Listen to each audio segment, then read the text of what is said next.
Sahabat yang masih mencintai Negara Kesatuan Republik Indonesia. Pada saat sekarang polemik nasab masih tetap seru untuk diamatin. Saya masih melihat dari klan Bahlawi termasuk Robitoh Alawiyah kekeh memaksakan diri bahwa mereka mau diakui sebagai duriah Nabi. Dengan senjata yang mereka pakai itu adalah husnuzon, termasuk memakai kata-kata ulama-ulama yang pro terhadap Bahlawi, yaitu dengan menggunakan zon, berprasangka baik. Sekarang yang saya akan bahas adalah begini saja. Tolong tonton sampai dengan beres. Ya, kalau perlu ini tolong sebarkan ya jika bermanfaat dan bisa membawa informasi yang baik untuk sahabat-sahabat termasuk para muhibin-muhibin yang masih mencintai mereka secara mati-matian dengan menggunakan dalil husnuzon. Dari kami sebagai muhibin yang taubat ya, dulu memakai husnuzon dan sekarang husnuzon tersebut sudah tidak efektif ya. Cuman di saat kami dipaksa untuk husnuzon, tolong ajarin kami untuk husnuzon ya, karena setelah kami melihat fakta dan kenyataan, kami sangat sulit untuk husnuzon. Bagaimana kami bisa husnuzon? Yang pertama, setelah kita temukan fakta bahwa mereka merubah sejarah Nahdlatul Ulama, dan kami sangat tidak bisa menerima.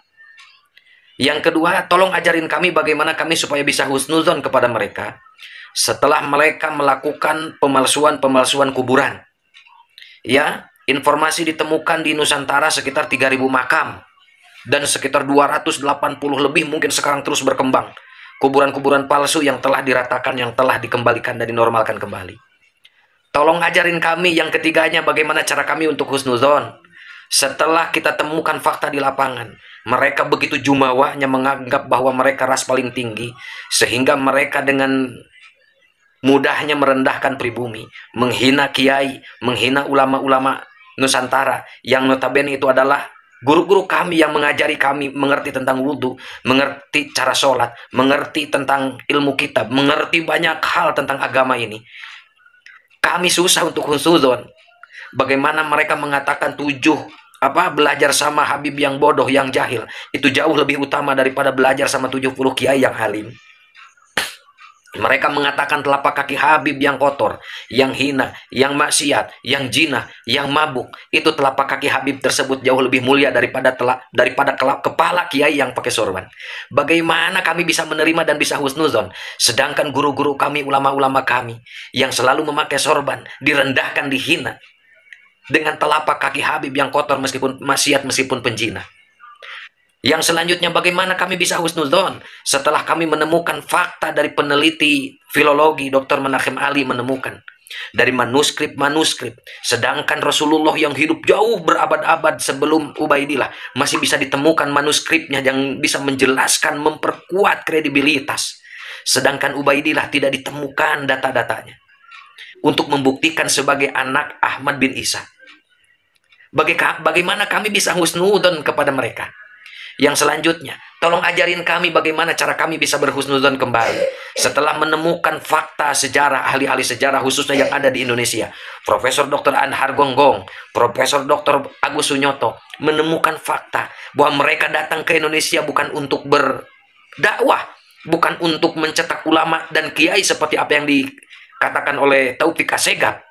Ternyata fakta menemukan bahwa mereka datang ke Nusantara ini dibawa oleh VOC, dibawa oleh Belanda, yang bertujuan adalah untuk melemahkan pergerakan ulama-ulama, pejuang-pejuang, tokoh-tokoh Nusantara di saat ingin merdeka dari cengkraman penjajah.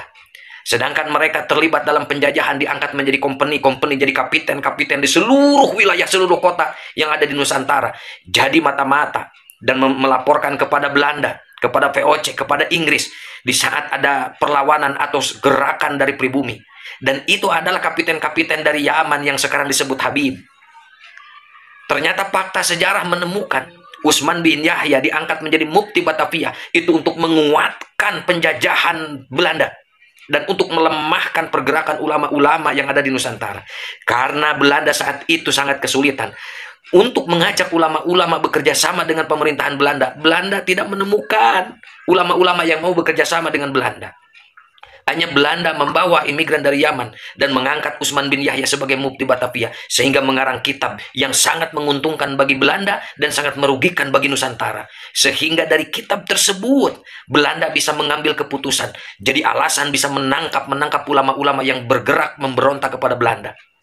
Berapa ratus, 280 ulama tuh yang diambil, ditangkap, dibuang, dibunuh, ada yang 11 digantung tuh, sehingga terjadi geger Cilegon. Terjadi lagi geger Kedoya, terjadi lagi geger Cianjur, perlawanan dari pribumi terhadap penjajah Belanda. Ada geger yang di Jogja, geger di mana-mana, serempak melakukan perlawanan. Dan atas dasar mufti Batavia membuat fatwa dan dijadikan sebagai kitab yang dibela habis-habisan oleh klan Balawi sebagai tokoh yang sangat berjasa bagi mereka. Justru itu bagi Nusantara, justru itu bagi Indonesia adalah kejahatan. Bagaimana kami bisa husnudon kepada mereka, mengatakan sebagai duriah Nabi, sedangkan di sisi lain mereka menindas umat Islam. Dan itu mustahil sebagai duriah Nabi justru menindas dan bekerja sama dengan penjajah. Menindas dan menjajah umatnya Rasulullah yang notabene mereka aku bahwa Rasulullah sebagai leluhurnya. Dan ini mustahil. Duriah Nabi justru menjajah, mengkhianati umatnya Rasulullah Shallallahu Alaihi Wasallam. Ajari kepada kami, wahai yang masih membela Balawi. Karena fakta ditemukan saat sekarang, ahli genetika serempak di seluruh dunia, bahwa duriah Nabi adalah haplogrupnya J1 atau J2. Ini setelah ditemukan fakta ternyata 180 Balawi di Yaman, di seluruh dunia, termasuk Balawi yang ada di Indonesia 7 orang. Ternyata ditemukan haplogrupnya itu ternyata tidak sama dengan duriah Nabi.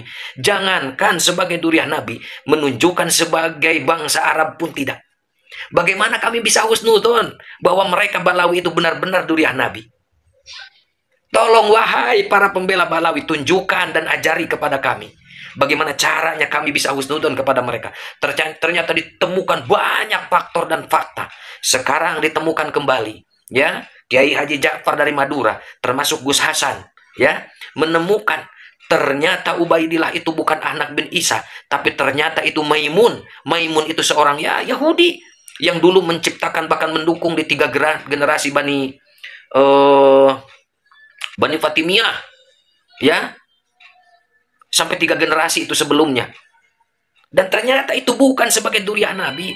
Sehingga Bani Fatimiyah itu, Bani Fatimiyah diubrak-abrik, dibubarkan, dibumi hanguskan oleh Salahuddin Al-Ayyubi dengan komando dan instruksi dari Tuan Syekh Abdul Qadir Jailani.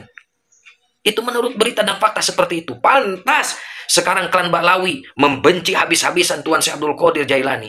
Sampai-sampai boleh saja katanya kata Balawi, Tuan Syekh Abdul Qadir jauh lebih terkenal di dunia, tapi di akhirat nggak ada apa-apanya dengan pakai mukodam. Sedangkan fakta yang terjadi, yang ditemukan sekarang, naudzubillahi min dzalik, ternyata pengakuan-pengakuan mereka jauh sekali sebagai duriah Nabi. Bagaimana akhlaknya kita temukan, mereka gemar caci maki, ujaran kebencian, menjadi provokatif menghasut masyarakat supaya benci kelompok lain, supaya benci terhadap pemerintah. Bagaimana mereka mengglorifikasi kelompok-kelompoknya, ya, termasuk menuduh kelompok-kelompok lain. Ini tidak mencerminkan akhlak Rasulullah Shallallahu Alaihi Wasallam. Bagaimana kami bisa husnuzon? Wahai para muhibin, buka mata kalian, buka pikiran dan hati kalian.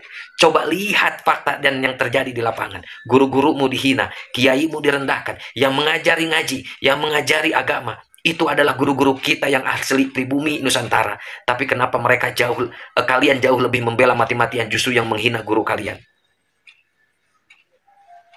Semoga saya secara pribadi dan keluarga besar, saudara-saudara, termasuk saudaraku yang masih hidup di Negara Kesatuan Republik Indonesia, kembali sadar kita jauh lebih baik menghormati guru-guru kita yang memang betul-betul andil mengajari kita dalam hal agama, daripada mereka justru yang datang, ya, justru malah menghina guru-guru dan kiai-kiai kita.